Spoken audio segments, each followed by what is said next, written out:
ഓം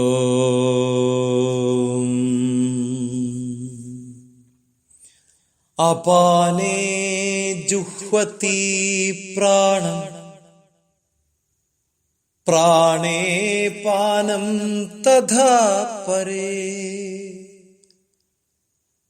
പ്രാണാപാനഗതിരുദ്ധ്വാ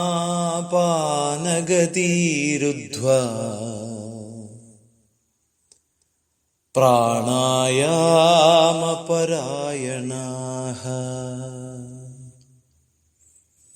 29ാമത്തെ ശ്ലോകം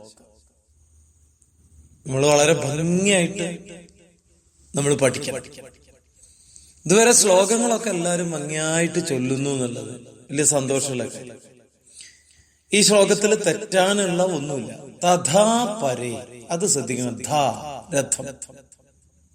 ഇതിന്റെ അർത്ഥം വാക്യാർത്ഥം മാത്രം ഒന്ന് പറയാം, പിന്നെ 3 ശ്ലോകങ്ങളുടെ ഗീതാമാധുര്യവും പറയാം. പ്രാണായാമ പരായണാഃ, പ്രാണായാമ തൽപരരായ, പ്രാണായാമത്തിൽ ഇഷ്ടമുള്ള,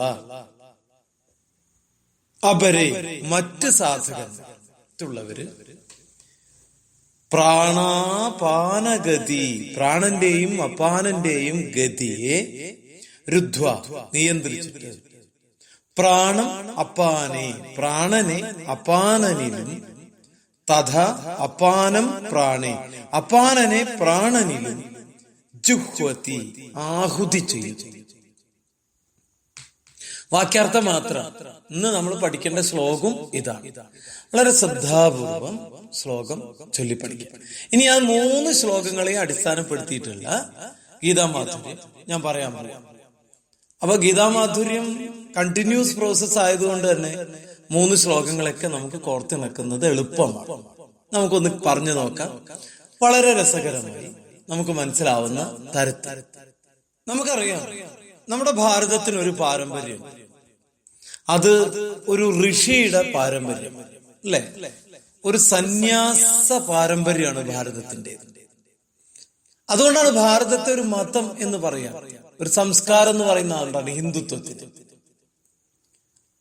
നമ്മുടെ തന്നെ പലർക്കും അത് അറിയാത്തത് കൊണ്ട് പലരും ചാനലുകളിലൊക്കെ പോയിരുന്നിട്ട് ഹിന്ദുമതം ഹിന്ദുമതം എന്ന് പറഞ്ഞു. ഹിന്ദുമതം എന്ന് പറഞ്ഞൊരു മതത്തെ നമ്മൾ പറഞ്ഞു കഴിഞ്ഞാൽ നമ്മൾ ചുരുങ്ങിപ്പോയി.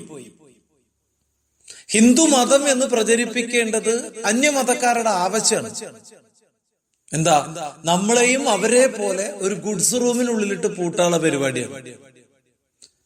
പക്ഷെ അവർക്കറിയാം നമ്മൾ 16 സാഗരങ്ങൾ ചേർന്നതാണ് ഹിന്ദു സംസ്കാരം എന്ന് അവർക്കറിയാം. ഞങ്ങള് ഈ ഒലിച്ചിറങ്ങുന്ന ഒരു തോടാണെന്നും അവർക്കറിയാം. അതുപോലെയുള്ള ചെറിയൊരു തോടാക്കി മാറ്റാൻ വേണ്ടിയിട്ടാണ് ഹിന്ദുവിനെ മതം എന്ന് പറഞ്ഞിട്ട് അവർ ചെറുതാക്കാൻ ശ്രമിക്കുന്നത്. നമ്മളെ ചില ആളുകൾ മതം എന്ന് പോയിരുന്ന് പറയുകയും ചെയ്യും. ഓക്കെ, ഞാൻ എന്താ പറയാൻ കാരണം, നമ്മുടെ സംസ്കാരം ഋഷി പാരമ്പര്യ സംസ്കാരമാണ്. അത് നിങ്ങൾക്കും എനിക്കൊക്കെ അറിയാം.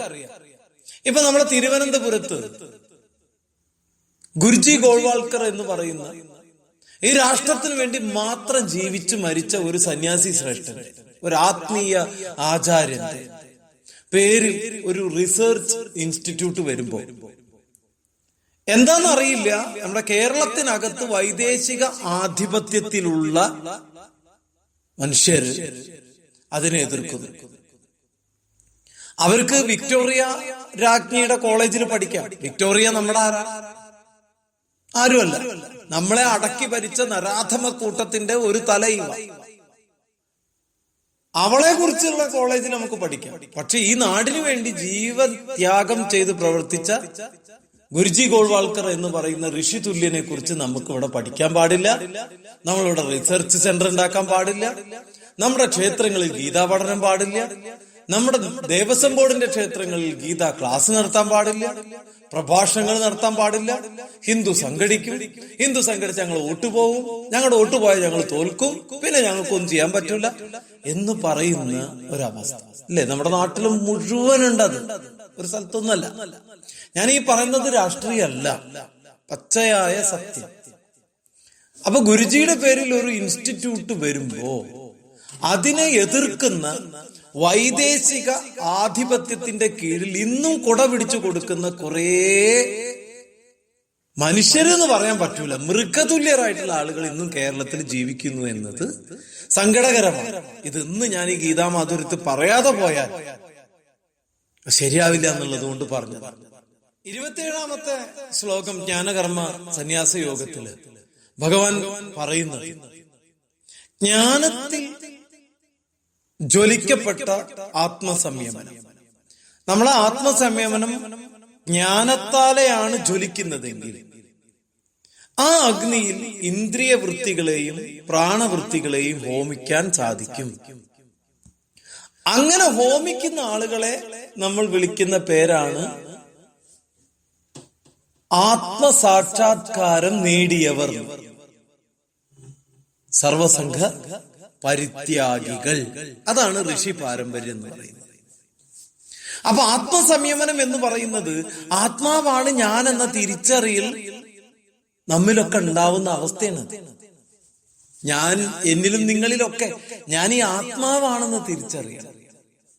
ഇത് തിരിച്ചറിയാത്ത ഒരു പ്രവർത്തനം കൊണ്ട് കാര്യമില്ല. ഈ ആത്മാവ് എന്റെ ശരീരത്തിൽ നിന്ന് പോയാൽ ഞാൻ ജഡമായി എന്ന ബോധം ഉണ്ടായാൽ മതി. അങ്ങനെ വരുമ്പോ ശരീരം, മനസ്സ്, ബുദ്ധി ഇവരൊക്കെ ആയിട്ടുള്ള ഒരു ജീവന്റെ ബന്ധം നമുക്ക് ശരീര മനോബുദ്ധിയാണെന്ന തെറ്റായ ബോധം ഇവിടെ ഉളവാക്കപ്പെടും. അവയ്ക്കപ്പുറമുള്ള ആത്മാവാണ് താനെന്ന ജീവന്റെ തിരിച്ചറിവിനെയാണ് ആത്മബോധം എന്ന് പറയുന്നത്. ഈ ബോധം ഉണ്ടാക്കുന്നത് ആത്മസംയമനമാണ്. ആത്മസംയമനം ഉണ്ടായാൽ ആത്മബോധം ഉണ്ടാകും.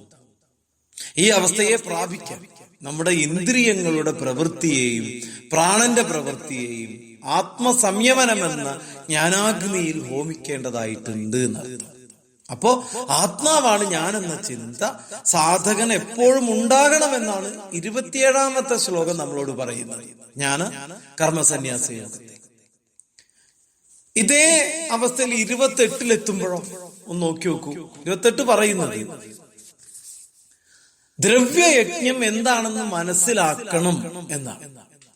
ദ്രവ്യം എന്ന വാക്കിന് വസ്തു, ധനം, മംഗളം, വിനയം, ആത്മാവ്, മനസ്സ്, പഞ്ചഭൂതങ്ങൾ, കാലം, ദിക്ക്, ഇങ്ങനെ അനവധി അർത്ഥങ്ങളുണ്ട്.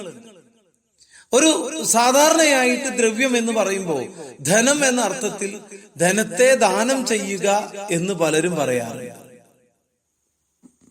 പല ദ്രവ്യങ്ങളും വെച്ച് ഒന്നു മാത്രമാണ് ധനം അല്ലെങ്കിൽ പണം എന്ന് പറയുന്നത്. പലരും ധരിച്ചു വരിക്കും ദ്രവ്യം എന്ന് പറഞ്ഞാൽ പണം മാത്രമാണ്. അല്ല, എല്ലാറ്റിലും വെച്ച് ഒന്ന് മാത്രമാണ്. അപ്പോ പല ദ്രവ്യങ്ങളിലും വെച്ച് ഒന്നാണെന്ന് മനസ്സിലാക്കുക. അതൊരു ഭൗതിക വസ്തുവാണെന്ന് കൂടെ ചിന്തിച്ചാൽ നമുക്ക് ആത്മചൈതന്യത്തിലേക്ക് പോകാൻ സാധിക്കും. ശാരീരിക ധനമാണ് കായിക ശക്തി, മാനസിക ധനമാണ് കരുണ, പ്രേമം, വാത്സല്യം. ഇതൊക്കെ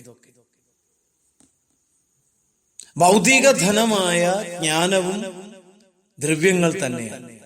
നല്ല കായിക ശക്തിയുള്ള വ്യക്തിയെ കായിക ധനനെന്നും, അളവറ്റ പ്രേമമുള്ള വ്യക്തിയെ പ്രേമധനനെന്നും, അതുപോലെ നിർലോഭം വാത്സല്യം നൽകുന്ന വ്യക്തിയെ വാത്സല്യധനനെന്നും, മഹാജ്ഞാനിയായ യജ്ഞിയെ ജ്ഞാനധനനെന്നും പറയാം.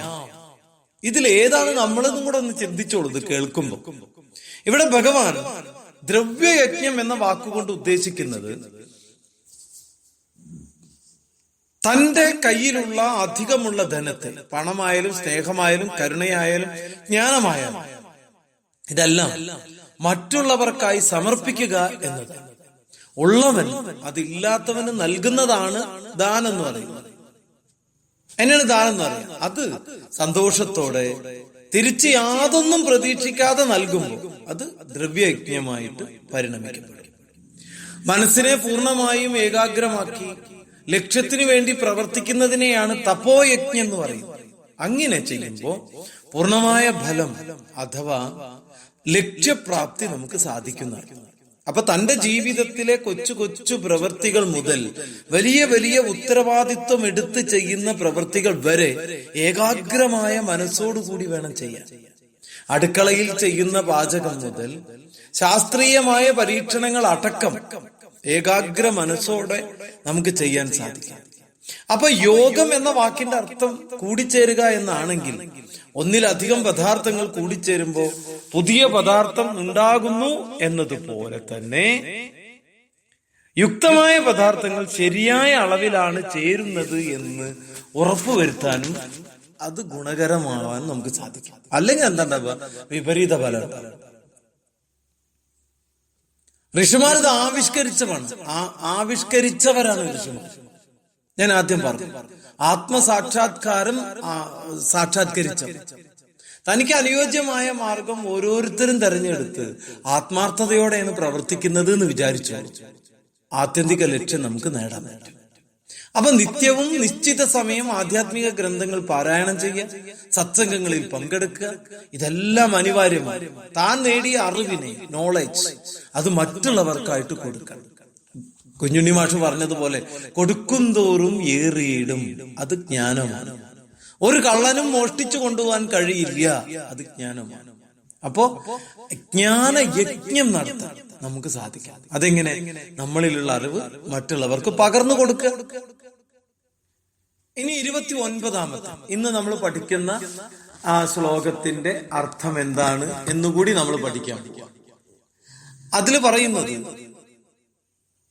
രാജയോഗത്തിൽ യമനിയമം, ആസനം എന്നിവ കഴിഞ്ഞ് അടുത്ത ഘട്ടമായ പ്രാണായാമത്തെ പറ്റിയിട്ട് പ്രതിപാദിക്കുന്നു രാജയോഗത്തിൽ. അപ്പൊ സാധകന് പരമമായ സമാധി അവസ്ഥയെ പ്രാപിക്കാൻ പ്രാണായാമവും തുടർന്നുള്ള പ്രത്യാഹാരവും ധാരണയും ധ്യാനവും അത്യന്താപേക്ഷിതമാണെന്ന പഠനമാണ്. അപ്പൊ എന്താ ചെയ്യേണ്ടത്?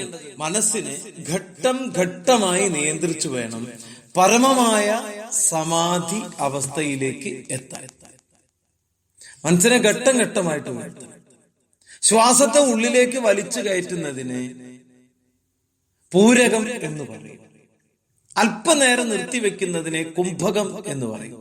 പിന്നീട് പുറത്തേക്ക് ശ്വാസത്തെ കളയുന്നതിനെ രേചകം എന്ന് പറയും. അപ്പൊ നിശ്ചിത സമയദൈർഘ്യത്തിൽ ഗുരു ഉപദേശത്തോടെ വേണം പ്രാണായാമം നമ്മൾ പരിശീലിക്കാൻ. അപ്പൊ പ്രാണായാമം എന്ന് പറയുന്നത് വെറും ഒരു ശ്വാസോച്ഛ്വാസ നിയന്ത്രണമല്ല, പ്രപഞ്ചത്തെ ചലിപ്പിക്കുന്ന ജഗത് പ്രാണന്റെ അംശം തന്നെയാണ് അതെന്ന് പഠിക്കാം. എന്താ കാരണം? മനുഷ്യന്റെ ഉള്ളിലുള്ള പ്രാണനും ഈ പ്രാണനെ 5ആയി തരംതിരിച്ചിരിക്കുന്നു. വിഷയങ്ങളെ ഗ്രഹിക്കാനുള്ള ശേഷി തരുന്ന പ്രാണൻ, ഭക്ഷണത്തെ ദഹിപ്പിച്ച് ശരീരത്തിൽ വ്യാപിപ്പിക്കുന്ന വ്യാനൻ, വിസർജ്യ വസ്തുക്കളെ പുറന്തള്ളുന്ന അപാനൻ, ഭക്ഷണത്തിലെ പോഷകമൂല്യങ്ങളെ ശരീരത്തിന്റെ എല്ലാ ഭാഗത്തും എത്തിക്കുന്ന സമാനൻ, മനസ്സ്, ബുദ്ധി എന്നിവയെ ഉന്നതങ്ങളിലേക്ക് നയിക്കുന്ന ഉദാനൻ. ഈ പഞ്ചപ്രാണന്മാരെ നിയന്ത്രിച്ച് സാധകന്റെ ഇച്ഛയ്ക്ക് വിധേയമാക്കുന്ന പ്രക്രിയയാണ് പ്രാണായാമം എന്ന് പറയുന്നത്. ചില യോഗികൾ ഈ പ്രാണങ്ങളെ പരസ്പരം ആഹുതി ചെയ്ത് പ്രത്യേക സിദ്ധി നേടുന്നത് കാണുക. ഈ യജ്ഞം തന്നെയാണ് ഭഗവാൻ നമ്മളോട് ഉപദേശിക്കുന്നത്. പ്രിയമുള്ള ധർമ്മവിശ്വാസികളെ, നമ്മൾ ശ്രദ്ധിക്കേണ്ട ഏറ്റവും പ്രധാനപ്പെട്ട കാര്യം ഈ യജ്ഞത്തെ, ജ്ഞാനയജ്ഞത്തെ ജീവിതത്തിന്റെ ഭാഗമാക്കി മാറ്റാൻ. അങ്ങനെ വരുമ്പോൾ നമ്മളെ ഒരാൾക്കും തോൽപ്പിക്കാൻ കഴിയാത്തത്ര ഉള്ള ഒരു അപാരമായ ശക്തിയിലേക്ക് നമ്മൾ എത്തപ്പെടും. അപ്പൊ മാത്രമേ നമ്മൾ എത്തൂ.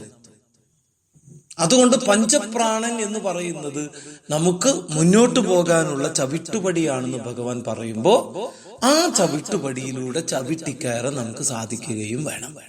ഇല്ലെങ്കിൽ അപകടം ഉണ്ടാവും. ജീവിതം ധന്യമാവാൻ ഇത് സാധിക്കട്ടെ എന്ന പ്രാർത്ഥനയോടെ എല്ലാവർക്കും നമസ്കാരം, പ്രണാമം. ഗീതൈവ പരമോധർമ്മ.